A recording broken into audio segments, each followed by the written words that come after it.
Salut tout le monde! Dans cette vidéo, je vais vous montrer comment fabriquer facilement un pulvérisateur de peinture à la chaux et plus généralement, différents types de pulvérisateurs que vous pouvez réaliser vous-même. On verra plusieurs techniques, du plus simple au plus élaboré, pour que vous puissiez choisir celle qui correspond le mieux à vos besoins et à votre niveau de bricolage. Alors, préparez vos outils, on commence. Alors, on se lance dans la fabrication d'un pulvérisateur de peinture maison. C'est un projet plus simple qu'il n'y paraît, et vous allez voir, avec un peu de débrouillardise, vous pouvez obtenir un outil vraiment efficace. Commençons par les outils nécessaires à la fabrication. Pour commencer, vous aurez besoin d'un certain nombre d'outils, et la liste peut varier légèrement selon le type de pulvérisateur que vous choisissez de construire. On va parler de quelques options, et vous pourrez adapter la liste à votre projet précis.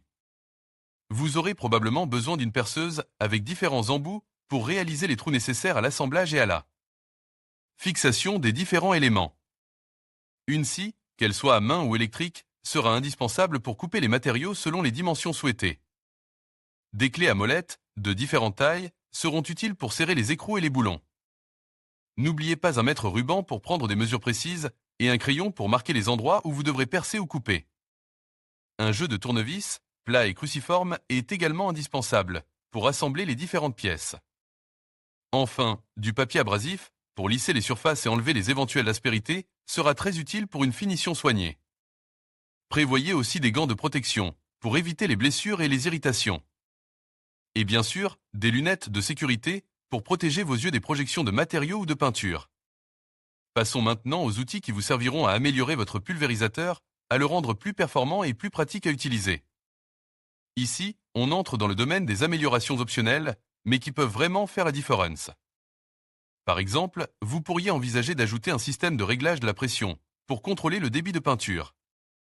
Cela peut nécessiter l'achat de pièces spécifiques, comme un régulateur de pression ou une valve. Vous pourriez aussi penser à un système de filtration, pour éviter que des impuretés ne bouchent la buse et n'endommagent votre pulvérisateur. Un filtre à maille fine peut être facilement intégré au système. Pour un confort d'utilisation optimal, vous pourriez ajouter une poignée ergonomique pour une meilleure prise en main et une utilisation moins fatigante. Enfin, un réservoir plus grand vous permettra de peindre de plus grandes surfaces sans avoir à le recharger constamment. L'ajout d'un manomètre vous permettra de surveiller la pression et d'optimiser votre travail. N'oubliez pas que ces améliorations sont optionnelles, mais elles peuvent grandement améliorer l'efficacité et le confort d'utilisation de votre pulvérisateur. Enfin, parlons du vernis pour parquet.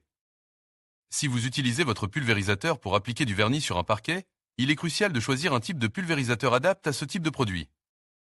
Un pulvérisateur à basse pression est généralement préférable pour les vernis, car il permet une application plus fine et plus uniforme, évitant les coulures et les imperfections.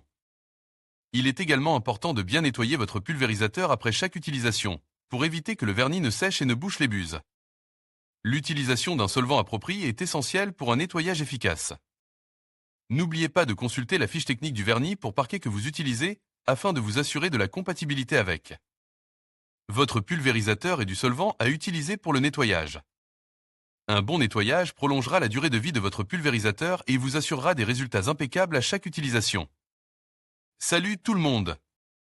Aujourd'hui, on va parler de quelque chose de vraiment pratique, fabriquer son propre pulvérisateur de peinture.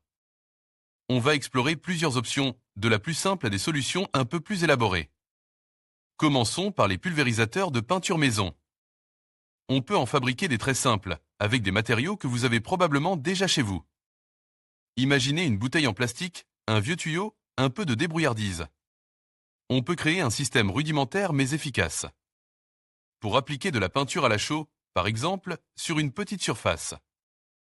L'idée est de percer des petits trous dans le bouchon de la bouteille, de connecter un tuyau à un compresseur d'air, même un petit compresseur pour gonfler des pneus peut faire l'affaire, et le tour est joue. Bien sûr, la pression sera limitée, et la finesse de la pulvérisation aussi, mais pour des petits travaux, ça peut être une solution économique et rapide. Il faudra bien sûr adapter la taille des trous en fonction de la viscosité de la peinture et de la pression d'air. N'oubliez pas les mesures de sécurité, lunettes de protection et masques sont indispensables. Passons maintenant à une option un peu plus sophistiquée, un pulvérisateur de peinture utilisant un tuyau d'aspirateur. L'idée ici est de détourner la puissance d'aspiration d'un aspirateur pour créer un effet de venturi, qui va aspirer la peinture et La projeter en fines gouttelettes. Il faudra bien sûr adapter le tuyau d'aspirateur, peut-être en le modifiant légèrement pour créer un système d'aspiration et de projection de la peinture.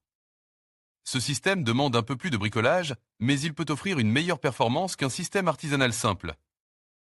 Encore une fois, la sécurité est primordiale. Protégez vos yeux et vos voies respiratoires.